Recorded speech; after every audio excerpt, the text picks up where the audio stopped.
Now, Mexico, of course, is at one end of the tourism spectrum, 45 million tourists last year.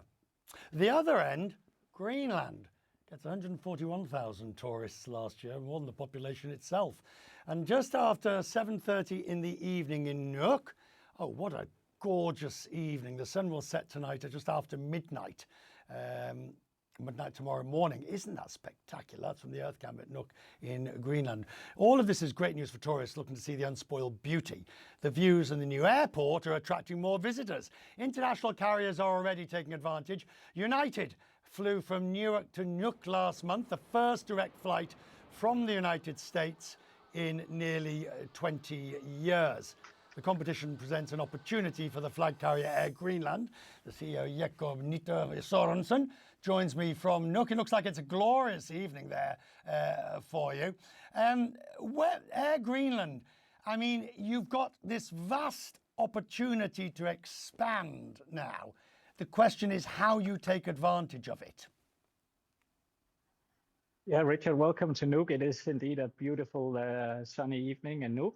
20 comfortable degrees today. And as you say, this is a massive opportunity for Air Greenland and Greenland as a country. And one of the things that we're already experiencing is that people coming in from the United States on the United flight, they continue on to other destinations in Greenland. And that's how the true community impacts are seen, where the tourists actually go out to the smaller places in Greenland and spend money, use the local tour operators, and fill up the domestic planes as well. So all in all, it's a good deal. Okay, now, of course, you do have one long-haul, medium-haul flight, which is to your parent, to the sovereign over in Denmark. And I guess it's not a vast stretch, you know, to then add another medium-haul flight to London or to Frankfurt, Paris, or whatever, and just... Look, I'm not going to ask you, you're going to do an Iceland Air. You're a long way off that. Instead, I'm going to suggest you start cherry picking those European capitals and then start, as long as you've got United, you've got the US involved as well. Yeah, and that's definitely part of our long-term strategy. But I think I mentioned last time on the show back in October that our main constraint at the moment is hotel capacity. And the success story is that the hotels in Greenland are actually already filling up.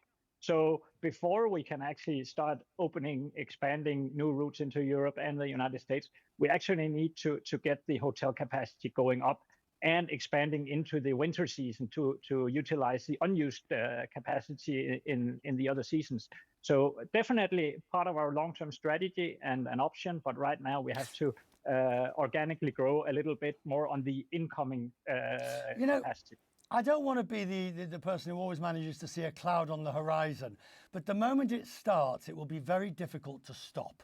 Now, I see tonight Barcelona is just sort of getting rid of 2 cruise terminals or cruise things. We heard about Mexico City. You're going to be the destination that people want to go to. I confidently predict it in the next 5 to 10 years. How are you going to manage it? Yeah, it's a very, very good question. And it's something that has been discussed in Greenland ever since the airports were first planned, because we know that Greenland has a lot to offer, and we know this is the threat. We've seen it in Iceland, we've seen it in Europe, in Barcelona, and other places. I think there are a few things that are in our favor. One is the airport itself. We can handle up to maybe 6 to 8 jet departures in a day. I think that will happen in a matter of minutes in JFK. So that's one natural limit. And the other one is the laws that are set by our government. Our government is very proactive in terms of making laws that sort of limit the number of tourists. So we are aiming for high quality premium passengers rather than mass numbers and hordes. Has the what's the feeling at the moment? I mean, it's not a political question per se. Has the temperature gone down over the Trump and wanting Greenland, or when you go for a drink in the evening, are people still frothing about it?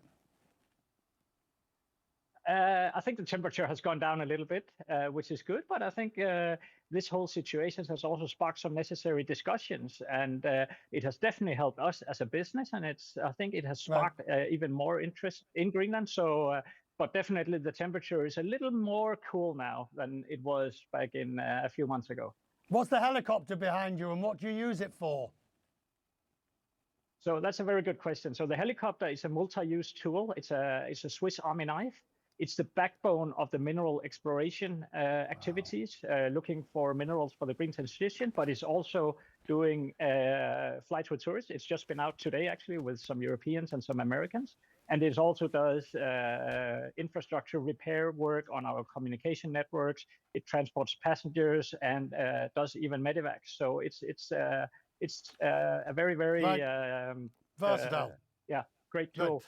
Yeah, right. Yeah. I'll make the promise I made before. I promise you we will bring Quest Means Business to Nuuk and we'll I promise you. Just not sure when, but we will be there. Good to see you, Jakob. Thank you. You are very welcome. Thank you very much.